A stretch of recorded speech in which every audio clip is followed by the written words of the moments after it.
name's Kyle Kitt, Marketing Manager for AGCO Corporation, and going to walk you through a few different series of different crop setting scenarios, as well as the machine settings for our WR9800 series Heston built windrower. Basically, we want to walk through and see, our high quality Heston hay that we're laying down here, a good quality cut with our disc head, good quality conditioning with our single conditioner as well as our Twin Max conditioner, as well as being able to look through some of the settings to make sure we get the proper cut height, proper roll tension as well as roll gap, so that we in the end result get that high quality hay. Okay, so we're going to go ahead and adjust our roll gap here to make sure we do have the proper gap between the conditioner rolls. So the first thing we're going to do is we're going to just completely zero this out. So first we're going to go ahead and just take the stops, and I'm going to loosen those up and make sure that they are out of the way. You can see I got it down nice and loose. This one's already nice and loose. Have it down to the very bottom. As you can see, you can bring it up, bring it down. That allows you ability to, over time, make adjustments to your stopping point of the gap to make sure that over time, as the rolls wear or adjustments take place, that you do have the proper 0 point with these stops. So now the next piece is taking these tabs, which is the true roll gap taking place up top. We have 2 of them since we have a Twin Max conditioner here. And so I'm going to take this away and come up here. The first thing you have to do is loosen this bolt. It's your tightening bolt. Now you can utilize these to loosen up. So I'm going to go ahead and loosen these all the way to where they're completely loose, and that means our rolls are zeroed out. They're touching each other. Now you can see that's loose. That roll is zeroed out on this gap. That one's now loose. So now our rolls are at zero gap in there. So what I'm going to do with these loose now, I can bring them up to make sure I have a proper measurement of my stop, my 0 point.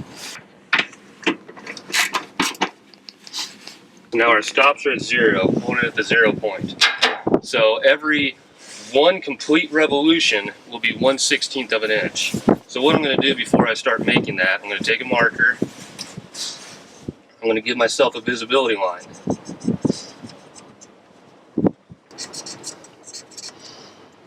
Get that on the base as well. Okay. So now we're at the point where it's zeroed out. As I turn now, it'll start increasing my gap. So what I'm going to do is make one revolution for 1/16 of an inch, a second revolution to get me to 1/8 of an inch. 1/8 of an inch is our factory setting, as well as that is where we recommend for most conditions to run your gap. Now you may have to adjust this over time, whether making the gap smaller or larger.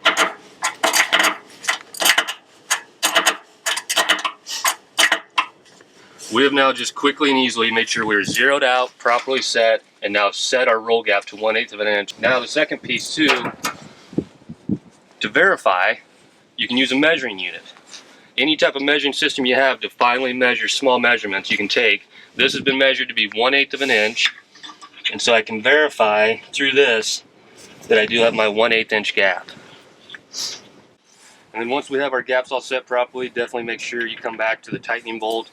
Just get that. You can bring your hand tight first and then start tightening it down. Okay, now that we've set accurately the roll gap, the second piece we need to do is actually the hydraulic tensioning that we place on the rolls. Keep in mind the roll gap is critical to make sure you have the right clearance on the crimping of the crop.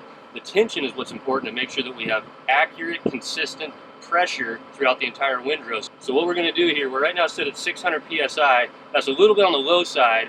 Typically for a good starting point, you want to be 700 to 900 psi. So I'm going to bump us to 800. I'm going to just hold the increase button down, and I'm going to start feathering this. So as I open up the leather, so now I can feather it, and I'm right there at 800 psi. So now you can see we are in the green range, which is a good indicator of where you want to be to make sure you have proper tension to make high quality hay. Once I'm done, I just make sure this is closed, and if I need to decrease this at all, I can just hold the decrease button and then do the exact same to start dumping the hydraulics from the condition and tension. We also want to make sure that our tail board, or swath board, as well as our forming shield are both set properly as well.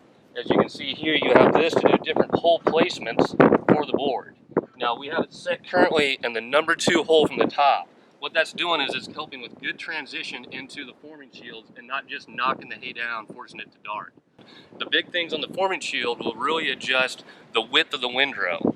Something we recommend, if conditions and climate allows, is keep your windrow nice and wide. A wider windrow will allow for a more even layout and faster dry down time. So what we're offering you is a good starting point and the impact that starting point will make. But you will need to, based on your crops, conditions, and climates, be able to make adjustments from that starting point to make sure you can also make high quality hay.